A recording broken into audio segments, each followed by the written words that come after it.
O capítulo que estaremos estudando hoje é muito importante, pois mostra a relação entre a mensagem do Antigo Testamento e o ministério do Evangelho de Deus do Novo Testamento. Assista esse vídeo, inscreva-se em nosso canal, deixe o seu like e compartilhe a palavra do Senhor.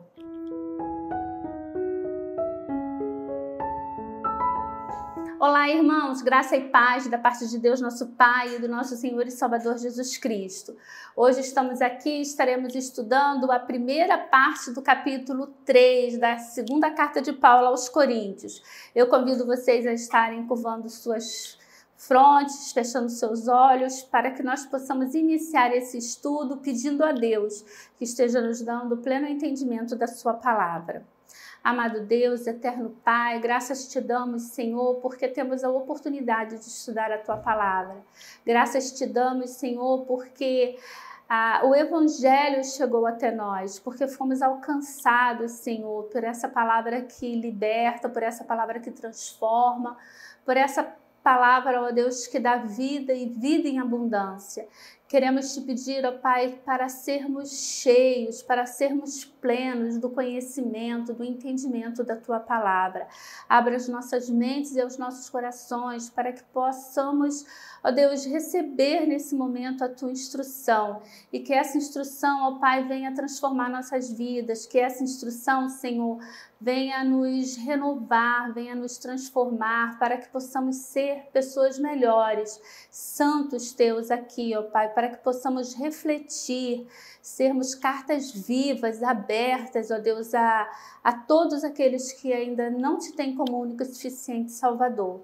É o que nós te pedimos, em nome de Jesus. Amém. Irmãos, vamos fazer a leitura então do texto de 2 Coríntios, capítulo 3, versículos de 1 a 6. A excelência do ministério da nova aliança.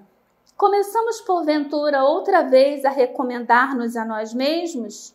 Ou temos necessidade, como alguns, de cartas de recomendação para vós outros ou de vós?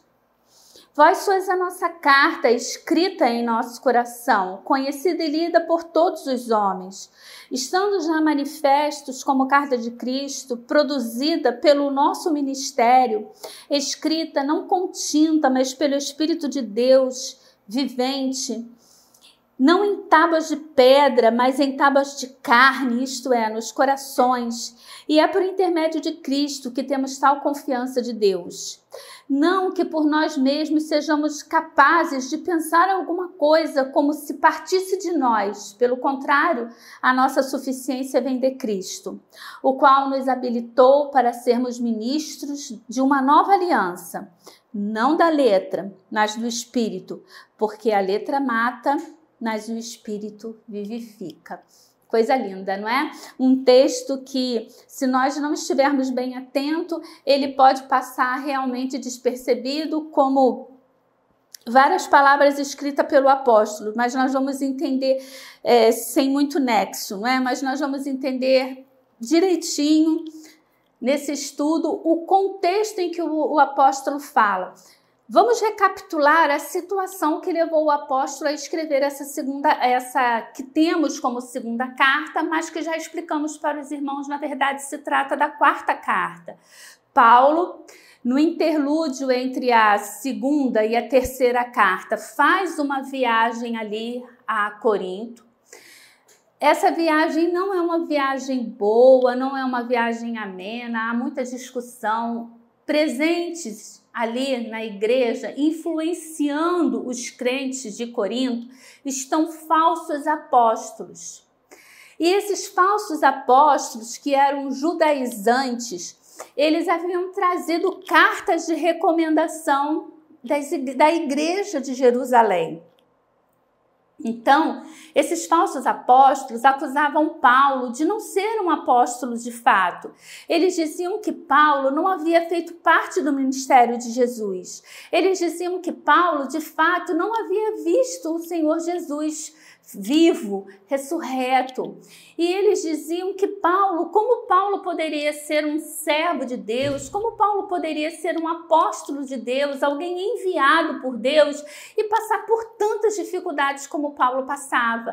Afinal, Paulo, ele era preso, afinal, Paulo vivia sendo açoitado, Paulo foi apedrejado, Paulo teve que fugir de uma cidade dentro de um cesto, porque alguns radicais haviam feito um movimento de ficar sem comer nada até que Paulo fosse morto. Então havia todo um movimento, uma perseguição contra Paulo, e Paulo teve que ser retirado daquela cidade dentro de um cesto, pelos muros da cidade.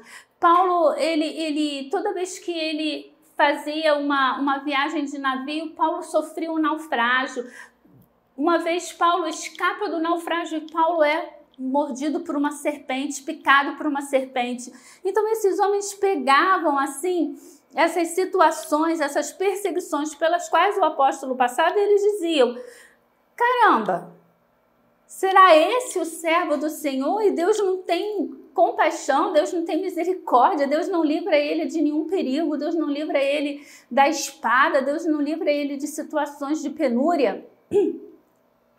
E eles atacavam Paulo. E Paulo, quando vai lá, que se depara com esses homens, há uma discussão, há uma briga muito forte, e Paulo acaba ali sendo bem duro com a igreja de Corinto. Aqueles irmãos ficam por demais chateados. Paulo vai embora, ele vai para Mesopotâmia, e ali Paulo, ele diz para aqueles irmãos que... Mesopotâmia não, irmãos, ele vai para Macedônia, e Paulo diz para aqueles irmãos que ele pretende, na volta da Macedônia, passar novamente por Corinto, mas aí Paulo pensa que de repente era melhor dar mais um tempo para aqueles irmãos, porque eles ainda estavam muito doídos, muito condoídos. A situação estressante da última visita dele ainda era muito latente, ainda era muito marcante.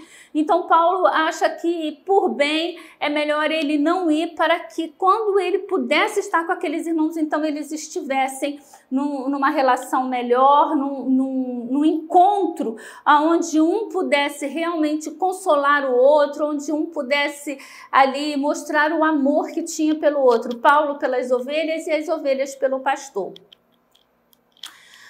Aqueles falsos profetas, aqueles falsos apóstolos, então pegam mais essa situação para dizer: vejam como Paulo é inconstante, ele promete uma coisa e ele não cumpre. Então Tito leva uma carta do apóstolo Paulo, carta essa que é a terceira carta, que Paulo vai dizer que foi uma carta escrita com lágrimas. Ele leva essa carta para aqueles irmãos e Paulo fica esperando a volta de Tito. Paulo, estudamos no capítulo anterior, fica angustiado. Enquanto Tito não chega com a resposta daquela carta, Paulo não consegue sequer ter paz no coração dele. E agora Paulo recebe Tito, Paulo sabe que aqueles irmãos estão mais conformados, já começaram a assimilar aquilo que Paulo havia falado, e então Paulo escreve essa quarta carta. E nessa carta aqui, esses primeiros capítulos, Paulo está defendendo o seu ministério, Paulo está defendendo o ministério para o qual ele foi chamado. E Paulo, então, ele começa a falar ali, desde o capítulo 1, Paulo explica a demora dele para chegar ali em Corinto. Depois Paulo vai falar aqui no capítulo 2, aquela parte linda que estudamos na nossa última aula, quando Paulo vai falar que Cristo o conduz em triunfo e que aquilo que ele prega no ministério dele é palavra de vida para os que aceitam a Cristo e é palavra de morte para aqueles que não aceitam a Cristo, mas que o ministério dele é um ministério pautado por Cristo, que o conduz em triunfo. E agora então Paulo começa esse capítulo 3 e ele vai falar da aliança. Paulo vai começar aqui a debater essa situação da carta, deles dizerem que Paulo não era um apóstolo porque Paulo não tinha uma credencial, Paulo não tinha uma carta da igreja de Jerusalém mandando ele como se fosse uma procuração, dando a ele direito de sair pregando o evangelho, dizendo, atestando que ele era apóstolo. E aqueles falsos apóstolos tinham. Então eles diziam, olha, nós temos a carta de recomendação e você não tem carta de recomendação. E aqui Paulo começa então falando, e preste atenção no que Paulo vai dizer, que coisa linda e contextualizada, não é? E a gente vê a inteligência do apóstolo Paulo, a gente vê como o apóstolo Paulo realmente era usado por Deus. Eu ainda anotei aqui na minha introdução, não é, que para o grupo judeu de Corinto, parece que o grupo judeu de Corinto dizia que Paulo não era um apóstolo, pois Paulo não tinha essa carta de recomendação da igreja de Jerusalém. Aparentemente, essa falta de credencial desacreditava Paulo, pois alguns falsos mestres chegaram em Corinto com carta de recomendação. E aí a gente vai ver, irmãos, a ironia da situação. E a gente vai ver como Paulo, de fato, é um homem inteligentíssimo. Porque qualquer um de nós ia se preocupar em refutar esse fato. Ia se debater ali no contexto da carta, querendo saber quem em Jerusalém deu recomendação para esses irmãos.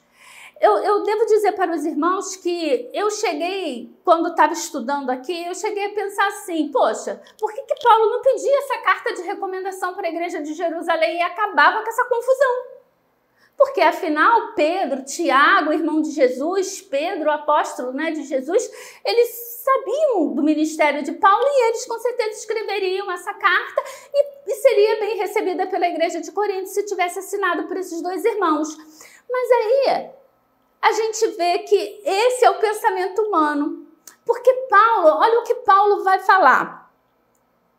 Começamos, porventura, outra vez a recomendar-nos a nós mesmos? Paulo está dizendo, estaria eu mesmo me recomendando? Essas pessoas estão se auto-recomendando? Como é que funciona isso aí da recomendação? Não é? Ou temos necessidade, como alguns, de carta de recomendação para vós, outros ou de vós? Paulo está falando, por acaso agora nós voltamos a esse momento de recomendação, a esse momento de um recomendar o outro? E eu preciso de carta de recomendação de vocês para outros lugares, ou vocês precisam de uma carta de recomendação de outros lugares para que vocês possam me receber? É este o momento em que nós nos encontramos? E aí veja o versículo 2, que coisa linda que Paulo vai dizer. Vós sois a nossa carta. Paulo está dizendo, olha, igreja de Corinto, vocês são a minha carta. Escrita em nosso coração, vocês não foram escritas num papel, não é um papel que atesta que eu sou um apóstolo do Senhor. Quem atesta que eu sou um apóstolo do Senhor são vocês, irmãos. Eu achei isso assim, sabe, por demais impactante, por demais profundo. Quando Paulo diz, igreja de Corinto, vocês são a minha carta de recomendação. A minha carta de recomendação, igreja de Corinto, ela não foi escrita em papel. A minha carta de recomendação, igreja de Corinto, são vocês. Vocês foram escritos com o meu sangue, vocês foram escritos com o meu suor, vocês foram escritos com a minha vida, vocês foram escritos com a minha dedicação. Não é? Lida e vocês são lidos por todos os homens. Aqui tem uma aplicação clara e direta que nós devemos buscar isso. Partindo para aplicar no versículo 1, a gente vê muito essa questão hoje em dia. A gente vê, por exemplo, irmãos, e aí eu vou estar falando da denominação batista, que é da igreja a qual eu pertenço, somos da primeira igreja batista da freguesia, mas acredito que nas outras religiões também tenham algumas características como essa. A gente vê muita situação de igreja, quando está buscando pastor para a sucessão ministerial, querer saber qual seminário que o pastor seguiu, qual seminário que o pastor estudou. E só aceitar pastores que foram estudantes seminaristas do Seminário Sul do Brasil. Não aceitar se ele tiver estudado no Betel, se ele tiver estudado em seminário de outra denominação. Como se só o fato de ter estudado em determinado seminário legitimasse a pessoa ou fosse suficiente para que aquela pessoa estivesse credenciada para realizar determinados ministérios. Precisamos tomar cuidado com isso, porque isso é aquela carta, é aquela credencial escrita no papel. Mas e a credencial daquilo que esse servo do Senhor que estudou em outros seminários, que não teve dinheiro suficiente para estudar no Seminário do Sul do Brasil, tem? E aquilo que ele já realizou em campo? E o trabalho que ele realiza na igreja dele antes mesmo de ser seminarista? Essa carta viva, escrita não em papel, mas no coração das almas que receberam a Cristo como Salvador. Uma aplicação direta do versículo 1. Uma aplicação direta do versículo 2. Nós precisamos ser, irmãos, essa carta aberta. As pessoas precisam olhar para nós e dizer: aquela ali é a Ana Cláudia. A Ana Cláudia é diferente. A Ana Cláudia é uma serva de Cristo Jesus. E isso não é um papel que vai atestar, não é uma carteirinha da igreja, não é um certificado de batismo, mas é o meu comportamento, a minha atitude, a minha ação fora dos muros da igreja.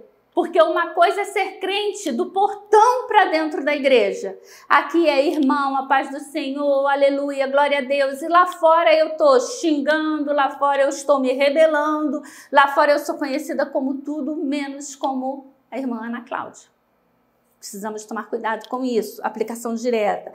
E agora eu convido vocês a lerem comigo lá na primeira carta aos Coríntios, lá em 1 Coríntios, capítulo 6, a partir do versículo 9, Paulo vai falar o seguinte: ou não sabeis que os injustos não herdarão o reino de Deus? Não vos enganeis, nem impuros, nem idólatras, nem adúlteros, nem efeminados, nem sodomitas, nem ladrões, nem avarentos, nem bêbados, nem maldizentes, nem roubadores herdarão o reino de Deus. Tais fostes alguns de vós, mas vós vos lavastes, mas fostes santificados, mas fostes justificados em o nome do Senhor Jesus Cristo e no Espírito do nosso Deus. Essa é a carta de recomendação de Paulo, porque o Evangelho é transformação de vida. O verdadeiro evangelho, ele transforma a pessoa.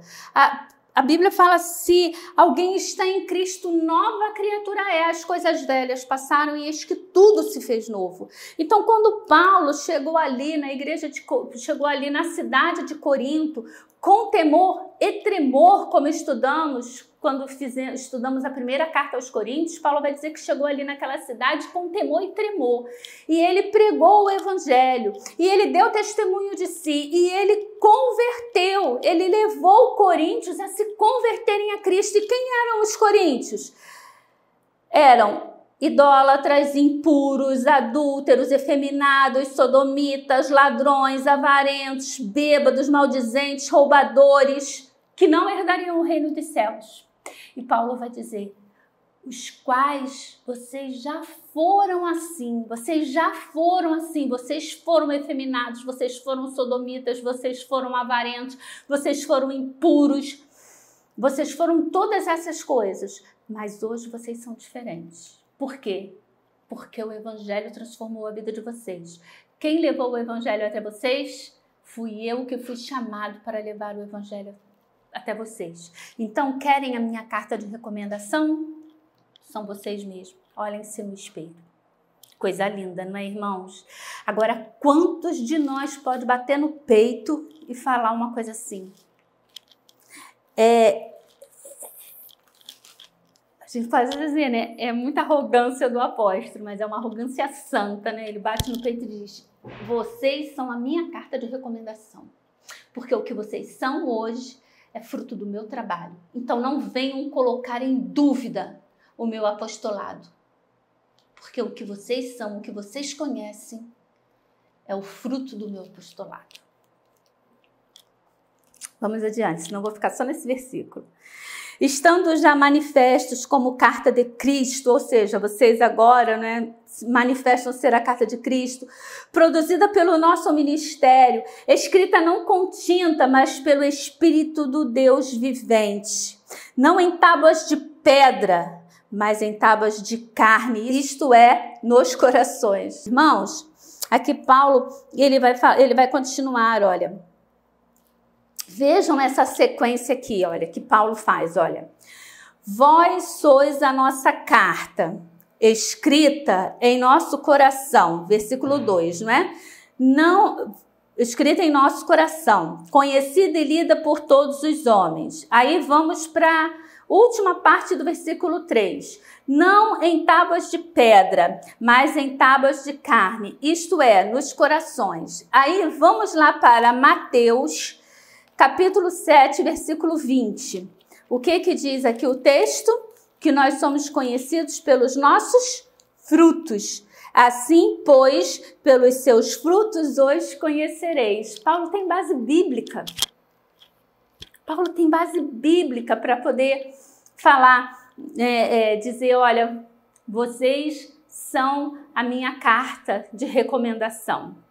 A minha carta de recomendação não foi escrita com tinta, porque a tinta desvanece, a tinta some, a tinta desaparece, e a tinta qualquer um escreve o que quiser. Mas a minha carta de recomendação, ela foi escrita no coração de vocês. Através de quê? Do Espírito de Deus, porque o Espírito de Deus que habita em nós é o que nos transforma. É o que faz com que deixemos de ser avarentos, sodomitas, efeminados, egoístas, brigões, beberrões, glutões e outras coisas mais. É o Espírito de Deus que nos transforma. Então, o Espírito de Deus, ele marca o nosso coração, porque ele nos transforma. É isso que Paulo está dizendo aqui. Então, eu até orientaria vocês a marcarem, né? Sublinhem aí o versículo 2. Vós sois a nossa carta, escrita em nosso coração, conhecida e lida por todos os homens.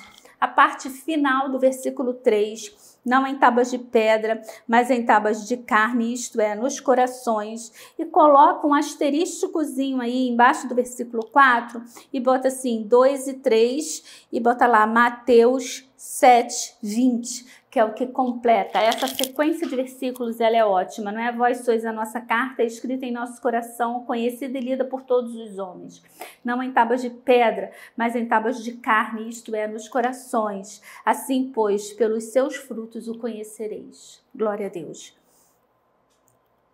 Nós vemos a vida e o ministério de uma pessoa por meio de suas obras. Isso é a aplicação para mim e para você. Então, a nossa vida e o nosso ministério, ele é revelado por meio das nossas obras. Paulo retrata-se como secretário de Deus, que escreve a palavra na vida do povo do Senhor. Que verdade maravilhosa! Cada cristão é uma epístola de Cristo, lida por todos os homens. Vou repetir. Que verdade maravilhosa! Cada cristão, eu e você, nós somos uma epístola de Cristo, lida por todos os homens. E aí fica para a nossa reflexão, o que os homens têm lido? O que nós temos escrito através das nossas obras? Vamos ler ainda lá em Hebreus 10, versículos 16 e 17, que também faz uma referência ótima a esse versículo, a esse texto. Hebreus 10, versículos 16 e 17, ele diz: esta é a aliança que farei com eles. Depois daqueles dias, diz o Senhor, porei no seu coração as minhas leis e sobre a sua mente as inscreverei. Acrescenta, também de nenhum modo me lembrarei dos seus pecados e das suas iniquidades para sempre. Isso aqui, irmãos, é uma referência, não é, que o autor da carta aos Hebreus está fazendo do texto do Antigo Testamento, em que, não é, o profeta está dizendo ali que o profeta está falando, né, Deus está falando por meio do profeta, que a aliança que ele vai fazer com eles, né, ele vai pôr a palavra dele no coração, ele vai transformar o coração de pedra num coração de carne. A graça, ela é interior. Pela graça sois salvos por meio da fé, isso não vem de vós, é um dom de Deus. Então a graça é algo interior. A lei é algo exterior. No próximo estudo nós vamos ver ali as manifestações da lei e da graça. E nós vamos ver que a manifestação do Espírito durante o período da lei, ela era algo que se desvanecia. E era algo que se manifestava ali por meio do rosto de Moisés. Mas agora, pela graça, todos nós resplandecemos a glória de Deus. A lei escrita em pedra que o homem segura em suas mãos não pode transformar a vida. Todavia, o Espírito do Senhor, ele pode usar a palavra para transformar a nossa vida. O ministério do Novo Testamento, ele é espiritual, à medida que o Espírito escreve a palavra no coração. Por isso que a gente sempre pede para que Deus fale aos nossos corações.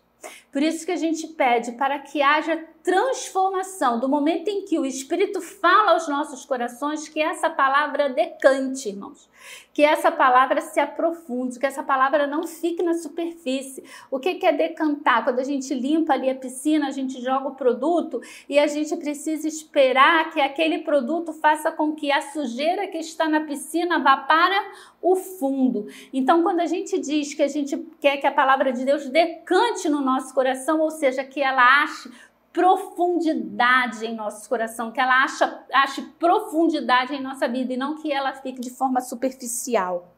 A lei era ministério de morte, porque a lei nunca foi dada para conceder vida. Ninguém foi salvo por meio da lei. A lei era para deixar claro para os homens o quanto nós éramos impuros e o quanto precisávamos de Deus, o quanto precisávamos daquele cordeiro que Deus enviaria para morrer pelos nossos pecados. E aqui, encerrando agora, né, ele vai dizer, é por intermédio de Cristo que temos tal confiança, né, pela morte de Cristo. Não que por nós mesmos sejamos capazes de pensar alguma coisa, como se partisse de nós, é que Paulo reconhece, não é? Que é o Espírito Santo quem lhe dá toda a sabedoria e toda a instrução. Pelo contrário, a nossa suficiência vem de Deus, o qual nos habilitou para sermos ministros de uma nova aliança, não da letra, mas do Espírito, porque a letra mata, mas o Espírito vivifica. Esse versículo 6, a gente vai encerrar já a nossa aula, mas esse versículo 6, meu Pai eterno, amado e misericordioso, como ele é usado fora do contexto. As pessoas não querem estudar porque, irmãos, a palavra de Deus está posta. É o Espírito quem nos convence do pecado. Mas eu preciso estudar. Eu preciso estudar a palavra de Deus para poder estar aqui compartilhando ela com vocês. O pastor precisa estudar o texto, precisa estudar o contexto para que ele possa trazer a palavra. Porque a palavra fora o texto fora do contexto, ele é pretexto para a heresia. E essa aqui é uma grande heresia que é usada, porque Paulo está dizendo aqui que a letra mata. Que letra? A letra que foi usada para escrever lá os 10 mandamentos. Paulo está dizendo a lei foi escrita de que forma? A lei foi escrita de forma manual, ela foi escrita ali na pedra. E Paulo está dizendo, a letra mata. Por quê? Porque a lei, ela veio para provar que nós éramos pecadores miseráveis. E o salário do pecado é o quê? A morte. Então a letra mata, porque ela mostra o quão pecador eu sou. Mas o Espírito vivifica. Sim, porque agora o Espírito, ele escreve em nossos corações, não mais em tábuas, mas agora em nossos corações. Então, eu vivo o Evangelho. Eu sou uma carta viva, essa é a diferença. Então, quando ele diz a letra mata, mas o espírito vivifica, ele está usando esse sentido. E não no sentido de que eu não preciso estudar, porque o espírito vai me dar toda a instrução e toda a sabedoria ali, e ele vai se revelar por meio da minha vida sem que eu precise fazer nada, sem que eu precise pegar um livro, um texto para ler e estudar. Não é isso que a palavra de Deus está falando. Por favor, pastores, professores de escola bíblica dominical, estudiosos da Bíblia, vamos estudar, vamos nos capacitar e você vai ver como você vai ser cada vez mais usado pelo Espírito Santo de Deus. Que o Senhor nos abençoe, que o Senhor decante essa palavra em nossos corações, que você possa ir assim, não é? Eu, com esse estudo de hoje, eu fiquei assim realmente elevada, não é? Me elevou minha alma e o meu espírito. Traz toda uma profundidade, uma consciência de compromisso e responsabilidade. Mas ela também eu achei encantador saber que eu sou uma epístola que vai ser lida, que está sendo lida por todos aqueles que cruzam comigo durante a minha vida. E que eu devo manifestar Cristo por meio da minha vida, do meu modo de ser e do meu modo de agir. Que o Senhor possa estar transformando as nossas vidas para que nós sejamos cartas agradáveis, epístolas, irmãos, agradáveis de ler, como esse texto que estudamos nessa manhã. Que o Senhor possa estar nos abençoando, que a qualquer tempo em que você venha ouvir e estudar esse texto, o Senhor esteja fazendo a devida aplicação em seu coração. Amém. Até o próximo estudo.